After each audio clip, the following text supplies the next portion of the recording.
سنو انسانوں، یہ دنیا بھی ہمارے قبضے میں، یہ آخرت بھی ہمارے قبضے میں۔ کتنا کریم ہے وہ اللہ جس نے ہدایت کی ذمہ داری اپنے اوپر رکھی اور ہدایت کے لیے کتابیں نازل کی، انبیاء بھیجے، مرسلین بھیجے۔ خود قرآن پاک کے لیے اللہ نے قرآن میں کیا ارشاد فرمایا؟ مشہور معروف آیتیں آپ بتا کے پڑھی بھی، لیکن قرآن کا ذکر ہے، قرآن کی آیتیں انشاءاللہ بیان کو آگے لے جاؤں گا۔ بسم اللہ الرحمن الرحیم ارشاد ہوا، الف لام میم ذالک الکتاب لا ریب فیہ، یہ قرآن وہ کتاب ہے جس میں کوئی شک نہیں ہے۔ مشہور معروف آیتیں میرے پاس جو لوگ آ چکے ہیں، میرا ساتھ دے گا، میں دو آیتیں ملا کر کوئی نظر نکالنا ہے۔ ذالک الکتاب لا ریب فیہ، یہ کتاب وہ کتاب ہے لا ریب فیہ، کوئی اس میں شبہ نہیں ہے، کوئی اس میں شک نہیں ہے، لا ریب فیہ۔ اور یہ کتاب کیا ہے؟ قرآن آگے بڑھا، ھدی للمتقین، اور یہ قرآن متقیوں کے لیے ہدایت ہے۔ میں نے ہاتھ جوڑے اللہ کی بارگاہ میں نے کہا پروردگار تو ارحم الراحمین ہے، تو اکرم الاکرمین ہے، تو اجود الاجودین ہے، تو مالک الملک ہے، تو خیر الرازقین ہے۔ تو نے کہہ دیا کہ قرآن متقیوں کے لیے ہدایت، تو بس ہدایت، بس اتنا بتا دے کہ یہ متقین ہے کون؟ قرآن متقیوں کے لیے ہدایت، تو قرآن بول رہا ہے، ٹھیک ہے نا، میں قرآن سے باہر نہیں جا رہا ہوں۔ قرآن متقیوں کو ہدایت، نہ آپ کو اتنا نہ مجھے اتنا، اور ہو بھی نہیں سکتا کائنات سے کسی انسان کو، اس کا مالک کائنات کہتا ہے ھدی للمتقین۔ قرآن ہم نے متقیوں کے لیے ہدایت بنایا۔ مالک مقدس سے الگ جوڑ کے پوچھ رہا ہوں، یہ متقین ہے کون؟ کہا آگے کا جملہ پڑھو، ھدی للمتقین، قرآن سننے والے بیٹھے ہوئے انشاءاللہ دوست دیں گے، ھدی للمتقین الذین یؤمنون بالغیب، متقی وہ ہے جو ہمارے غیب پر ایمان رکھے۔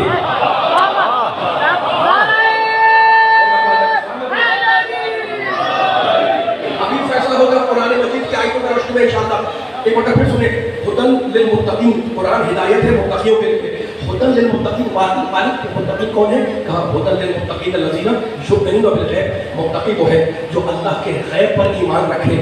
اب مجھے ایک جملہ کہنا ہے اپنے سننے والوں سے، اور جملہ جو ہے وہ بڑا آسان سا ہے، اور ہم اور آپ روز مرہ اس جملے کو استعمال کرتے ہیں، ٹھیک ہے نا؟ ابھی میں جملہ رکھ کروں گا آپ کے سامنے، اور پھر ایک دوسری آیت پڑھوں گا، اور پھر دوسری آیت پڑھنے کے بعد اس کا ترجمہ کر کے انشاءاللہ اس آیت کو ریلیٹ کروں گا، اور آپ کو ہدیہ دوں گا۔ کیا قیمتی ہدیہ ہے اپنے سننے والوں کو جو آج اس مجلس میں بیٹھے ہوئے ہیں، ان کو یہ قرآن کا پیغام اور استقبال ہدیہ کر رہا ہوں میں۔ دیکھیں عزیزوں، دو لفظ ہیں جو ہم روز مرہ بولتے ہیں، ایک ہے نقد، ایک ہے نقد، اور اس کے مقابلے پر ایک لفظ ہے ماشاءاللہ ادھار، ٹھیک ہے نا؟ ایک ہے نقد اور ایک ہے ادھار۔ اس وقت جو مجمع مجھے بیٹھا ہوا دیکھ رہا ہے اور میں ممبر پہ بیٹھا ہوا آپ کو دیکھ رہا ہوں، تو یہ کون سی طاقت ہے؟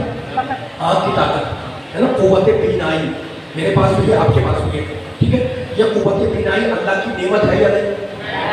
ٹھیک ہے نا؟ میرے ساتھ رہے گا۔ اچھا میں بول رہا ہوں کوئی جملہ آیا، میرے دوست کھڑے ہو کے نعرہ لگا دیا، نعرے تکبیر، نعرے رسالت، نعرے حیدری، میرے کانوں تک آواز آئی، سب نے سنا اور سب نے پوری طاقت سے جواب دیا، ٹھیک ہے نا؟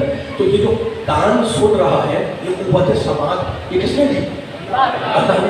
قوت سماعت بھی نعمت ہے، نقد، آنکھ کی بینائی نقد، کان کی سماعت نقد، ٹھیک ہے نا؟ اچھا میں ہاتھ سے اس کو چھو رہا ہوں، میں اپنے ہاتھ کو حرکت دے رہا ہوں، آپ اپنے ہاتھ بلند کرتے ہیں نعرے لگانے کے لیے، یہ ہاتھ جو ہل جل رہا ہے، یہ طاقت کس نے دی؟ کوئی پیغام دینا انشاءاللہ یاد رہے گا ہمیشہ مولا کہ میں کیا پیغام دے کے گیا۔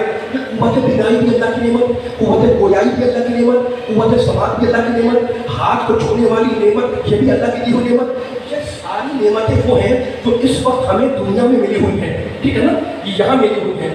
اچھا انسان مر جائے گا تو اللہ کیا کہتا ہے؟ اچھا عمل کرو گے، من، قرآن بول رہا، میں نہیں بول رہا، سورہ نحل اٹھا کے دیکھیں، من عمل صالحا من ذکر او انثی وہو مؤمن، اگر تم مومن ہو اور ایمان کے ساتھ تم نے اچھا عمل کیا تو اللہ کہتا ہے کہ ہم تمہیں جنت دیں گے۔